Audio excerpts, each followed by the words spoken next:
லொல்லு சபா அப்படின்றது எல்லோருக்குமே மிகப்பெரிய அளவில் பிடித்த ஒரு நல்ல பார்த்திங்கன்னா நிகழ்ச்சியாக இன்ன வரைக்கும் பார்க்கப்பட்டு வந்துட்டுருக்கு. இதில் அந்த லொல்லு சபாவில் கலந்துக்கிட்ட மனோகரின் சோகம் தான் எல்லோருக்குமே மிகுந்த வேதனையை கொடுத்துருக்கு. முன்ன மாதிரி யாருமே கூப்பிடுறதில்ல அப்படின்னு ரொம்ப வாய்ப்புக்காக ஒரு கலைஞன் ஏங்கி தவிக்கக்கூடிய வழி தான் அது. தமிழ் திரையுலகில் ஒரு காலத்தில் தனது லொல்லு சேட்டையாலும் நகைச்சுவை பேச்சாலும் ரசிகர்களை கவர்ந்தவர் நடிகர் லொல்லு சபா மனோகர்.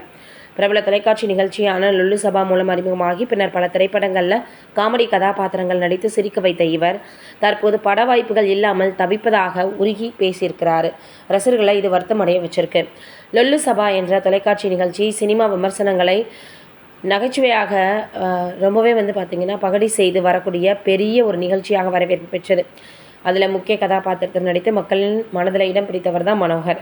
இவருடைய உடல் மொழி, நகைச்சுவையான வசனங்கள் மற்றும் பிரபல நடிகர்களை அவர் பண்ணக்கூடிய மிமிக்ரி அப்படின்னு எல்லாமே ஒரு தனி பாணியாக இருந்துச்சு. சின்ன திரையில் ஒரு பெரிய ரசிகர்கள் பட்டாளத்தை ஏற்படுத்துச்சு. லொல்லு சபா நிகழ்ச்சி மூலம் பிரபலமான நடிகர் சந்தானம், யோகி பாபு உள்பட பலர் இப்போது சினிமாவில் கலக்கிட்டு இருக்காங்க. சின்ன திரையில் கிடைத்த புகழை தொடர்ந்து ஒரு சில திரைப்படங்களில் காமெடி கதாபாத்திரங்கள் நடித்து தனது திறமையால் ரசிகர்களை சிரிக்க வச்சார். எந்த கதாபாத்திரமாக இருந்தாலும் மிகப்பெரிய அளவில் தன்னுடைய நடிப்பை வெளிக்காட்டி வந்தார். தனக்கென ஒரு தனி இடத்தை பிடித்தார்.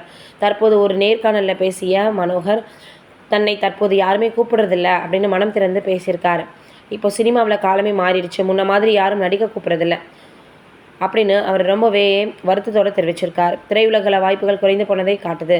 மேலும் முன்னாடியெல்லாம் டைரக்டர்ஸ், ரைட்டர்ஸ் கூட நல்ல ஃப்ரெண்டாக இருந்தோம், ஆனால் இப்போ யாரும் கண்டுக்கிறது இல்லை அப்படின்னு அவர் தன்னுடைய சோகத்தை பகிர்ந்திருக்கிறார். ஒரு காலத்தில் அனைவரையும் சிரிக்க வைத்த ஒரு கலைஞனின் வார்த்தைகள் இப்போதும் அவரே வாய்ப்புக்காக இயங்கும் ஒரு சோக கதையாக மாறியிருக்கு.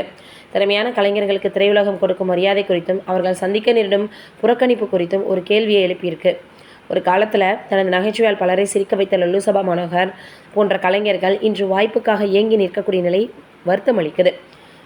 எந்த கதாபாத்திரம் கொடுத்தாலும் நடிக்க தயார் அப்படின்னு சொல்லி ஒரு கலைஞரின் விடாமுயற்சியையும் கலையின் மீதான தீராத காதலையும் உணர்த்துது.